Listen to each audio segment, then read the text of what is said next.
Hi, my name is Sharon Vigil. For the virtual symposium for Info 287, the hyperlinked library, I decided to create a memoir entitled Thinking Outside the Box.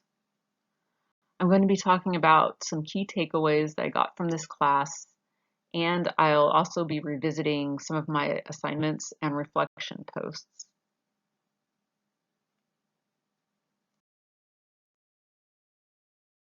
The hyperlinked library model is welcoming, open, participatory, and incorporates user input and creativity.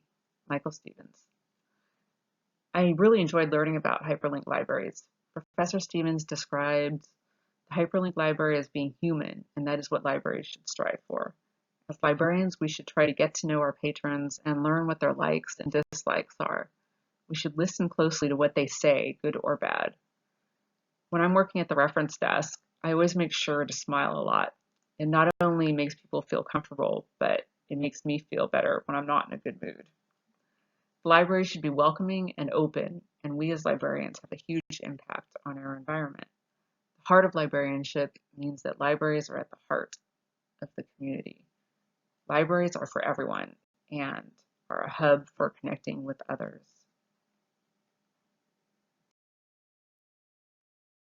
Libraries are for learning. Librarians are facilitators for learning.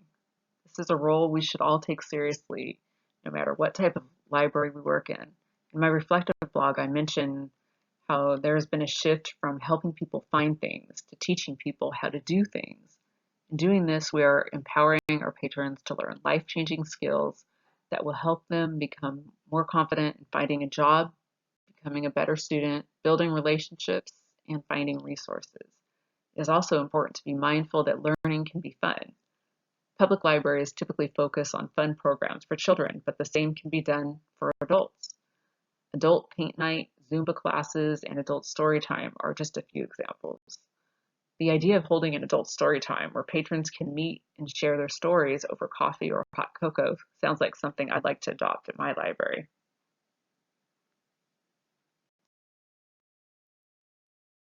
For the context book assignment, I chose The Abundant Community by John McKnight and Peter Block. The book takes a look at the abundant community movement, which emphasizes shifting from isolation and disconnection to a culture of transparency, inclusion, compassion, and connection. The foundation of the abundant community is the giving of gifts, the presence of association, and the compassion of hospitality.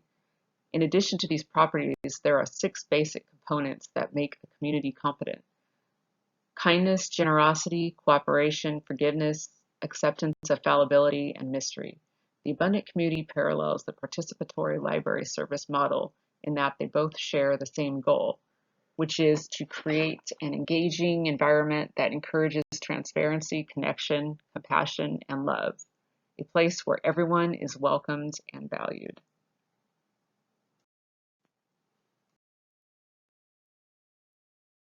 In the New Horizons module, there was a demonstration video about HoloLens AR2 headset.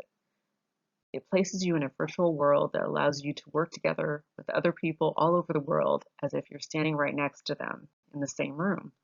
The demonstration included participants who pinned up dynamic content on a virtual wall. It was very realistic and way more effective than Skype. Over the semester, I've developed a deeper appreciation for advanced technology, but I'm also mindful of the fact that libraries are not just about the technology.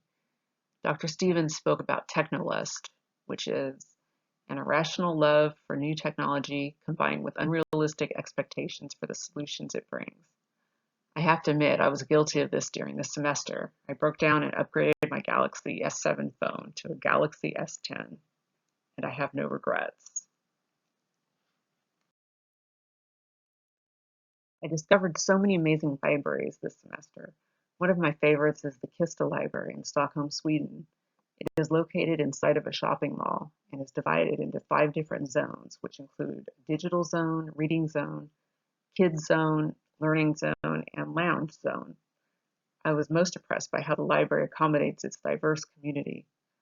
Library staff speak several different languages and come from a variety of educational backgrounds. There are hammocks inside the lounge where patrons can hang out and watch the comings and goings of people in the shopping mall. For the emerging technology planning assignment, I proposed having a digital literacy learning center at my library with the goal of providing users with the digital knowledge and skills required to access jobs, increase productivity, build businesses, complete routine online tasks, and maintain personal relationships. Digital literacy classes would teach users computer basics and would touch upon topics such as using email, navigating a website, applying for jobs online, completing forms, and using social media. I recently shared this concept with my coworkers and library director. Another one of my reflective blogs was inspired by the article Don't Hate the Phone Call, Hate the Phone by Ian Bogost. Smartphones aren't designed for talking, which is one of the reasons I see a lot of people using speakerphone. I admit I try to avoid talking on the phone at all costs, but I can remember a time when I spent half the night talking on my landline phone.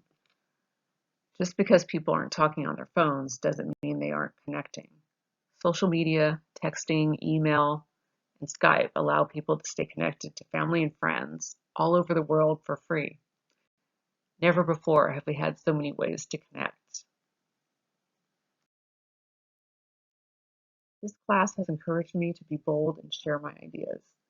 The more ideas we share, the better our chances of bringing about change in our libraries that will benefit our patrons. Thank you for taking the time to watch my virtual symposium presentation.